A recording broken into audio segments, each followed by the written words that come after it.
My name is Melissa Grant, and I live at the very end of Sycamore Drive in Cedar Falls, Iowa, where the pavement narrows, the mailboxes lean a little, and the dark feels thicker than it should.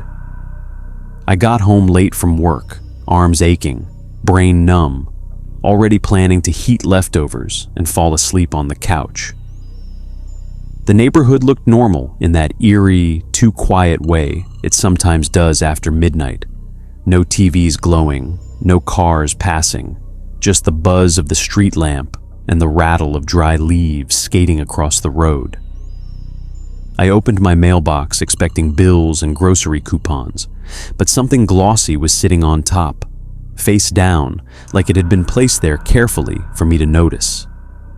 No stamp, no address, just my name written in blocky letters that pressed so hard the ink had bled through.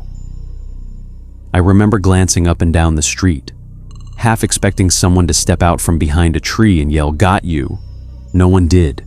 Every house looked asleep, windows black, doors shut, the whole world, pretending it wasn't watching. When I turned the card over, my chest tightened so fast it hurt. It was my house, taken close enough that I could see the scratch on the storm door and the crooked number 3 in my address. My car was in the driveway, still dusty from the gravel lot at work.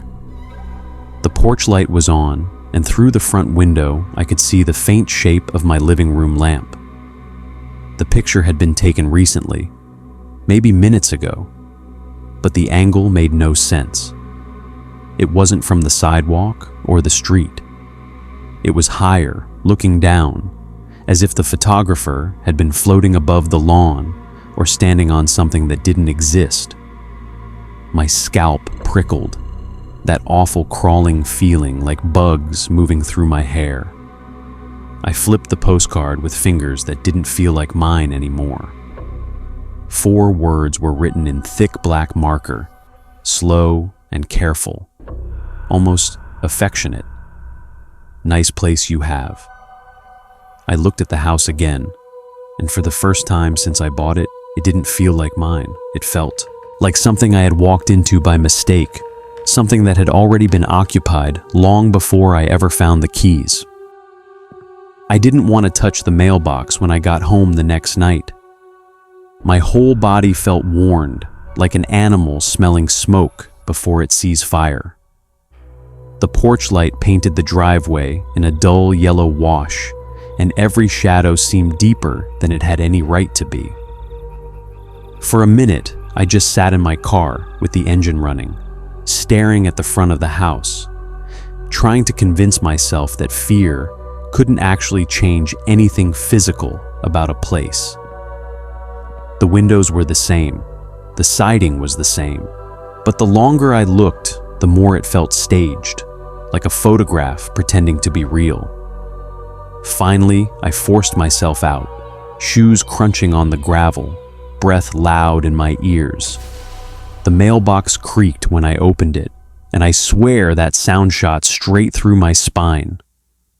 There it was again, another postcard, no stamp, no address, waiting. I could feel whoever left it, not see them, but feel them nearby, like a held breath that hadn't been released yet. The image on the front stole the air from my lungs.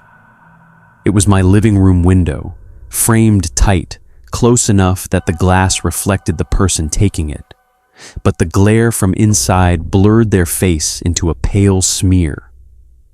My curtains were open. Inside, under the warm light, I stood frozen mid-step, phone to my ear, mouth open in the middle of a word I couldn't hear. I remembered the call.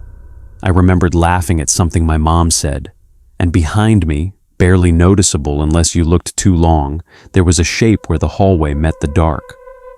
Taller than the doorway. Wrong. My stomach folded in on itself. I felt pressure build in my head, hot and heavy, and I thought I might faint right there in the driveway. I turned the card over, already shaking, already knowing it would be worse. "You look better when you don't know I'm there." Something wet hit my hand before I realized I was crying. I looked back at the window, at the hallway beyond it, and understood with sick clarity that whoever took the picture hadn't just been outside. They had been near me, close enough to hear my voice, close enough to smell my shampoo, close enough that if they had reached out their arm, they might have brushed the back of my neck. And the worst part, the thing that made the world tilt, was knowing they had chosen not to. After reading those words, I stopped believing distance meant anything. Outside, inside, across the yard. It didn't matter anymore. Whoever this was had already proven they could stand close enough to breathe the same air and somehow remain invisible. I went into the house without turning on the lights, heart punching against my ribs, listening for anything that didn't belong. The refrigerator hummed, pipes ticked in the walls. Normal sounds, but each one felt rehearsed, like the house was trying too hard to convince me it was empty. I locked the door, then checked it again, pressing my forehead against the wood as if I could feel another heartbeat on the other side.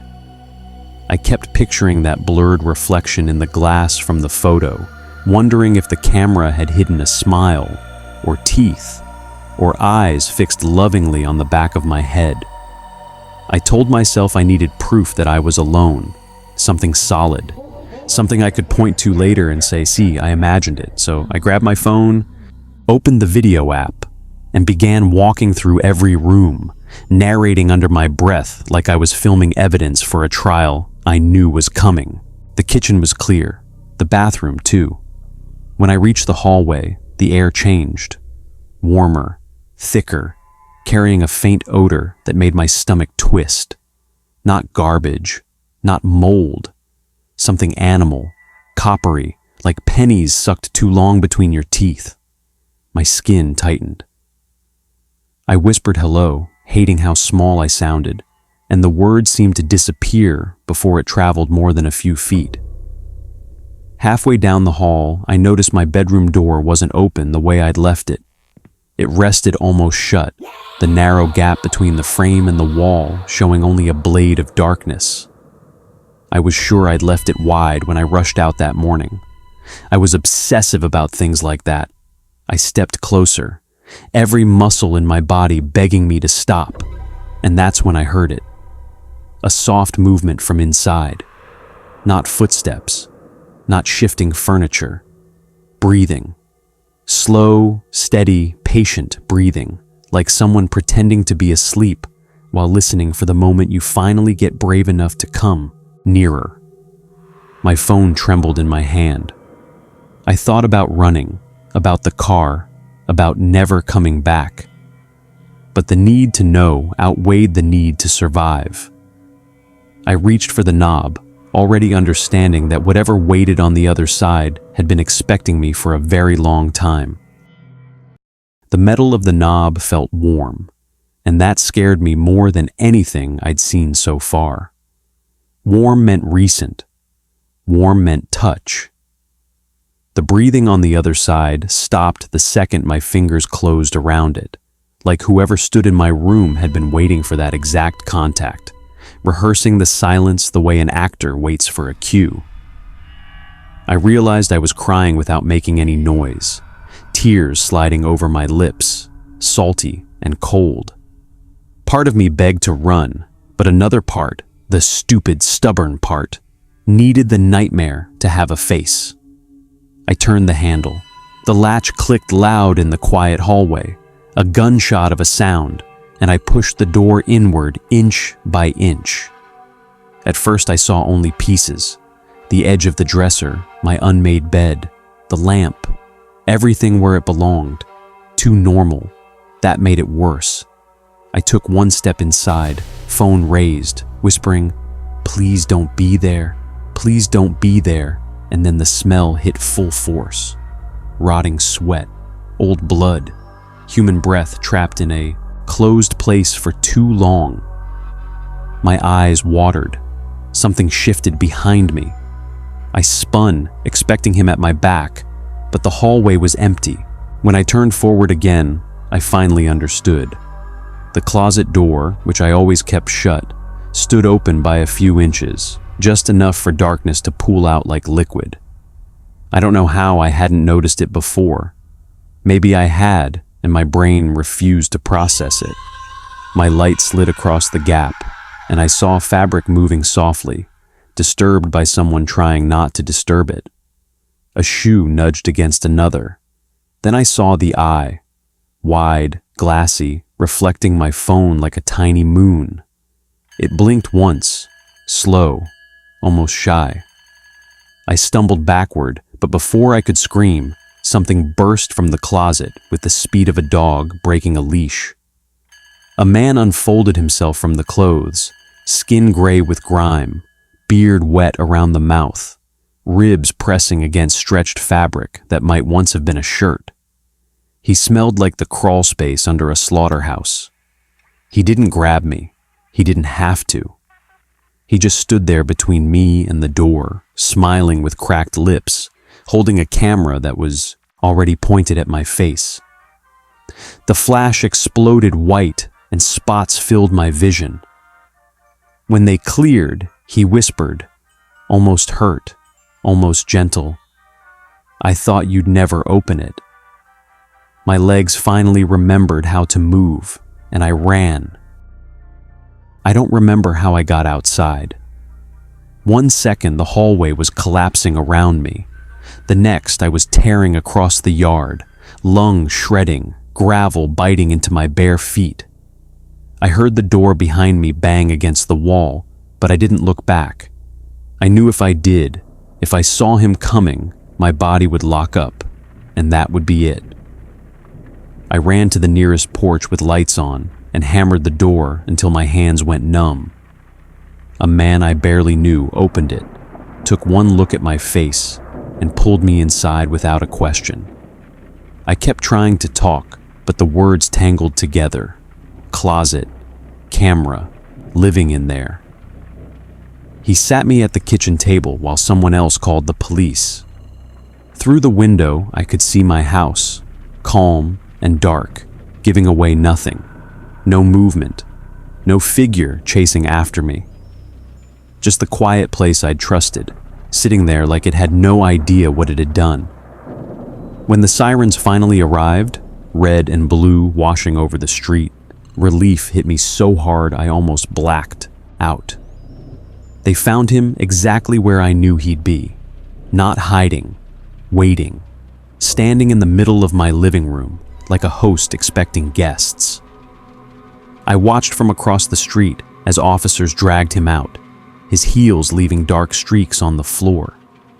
He kept craning his neck toward me, trying to catch my eye, smiling that broken, grateful smile, as if this whole thing had been a misunderstanding we'd laugh about later. They put him in the cruiser, and he never stopped staring. I moved in with my sister the next morning. I left furniture, clothes, everything. None of it felt worth touching again. Weeks passed. Detectives called. Paperwork happened. They told me he'd once owned the place, that something in him had snapped after he lost it, that he'd been slipping in and out for longer than anyone could figure. I tried to rebuild a routine, tried to believe walls meant protection again. Yesterday evening, I went to grab the mail from my sister's box, finally feeling almost human. A single postcard rested on top. No stamp, no address. My fingers turned useless as I flipped it. The photo showed her living room, the couch, the TV, and me at the mailbox, holding the card, taken from directly behind, written on the back, careful and familiar. You left without saying goodbye. I looked up at the house, and for the first time, I understood the worst truth of all. He had learned how to follow. For a while, I tried to cope, telling myself that the nightmare had a single face, one man the police could pull out of my life and lock behind a door, because anything more would have broken me. But some of the pictures never made sense. A few were taken from angles too high for him, others from near the floor. And more than once, the shadow on the wall looked wrong for his shape. They told me fear can split things, that the mind fills empty spaces with extra monsters. I want to believe that, I really do. But last night, I found a photo on my phone I don't remember taking. I'm asleep in my bed, covers pulled to my chin, the room washed in moonlight. The picture is taken from the upper corner, looking down. And on the carpet near the door, there are two shadows, stretched long and patient. One of them is holding the camera,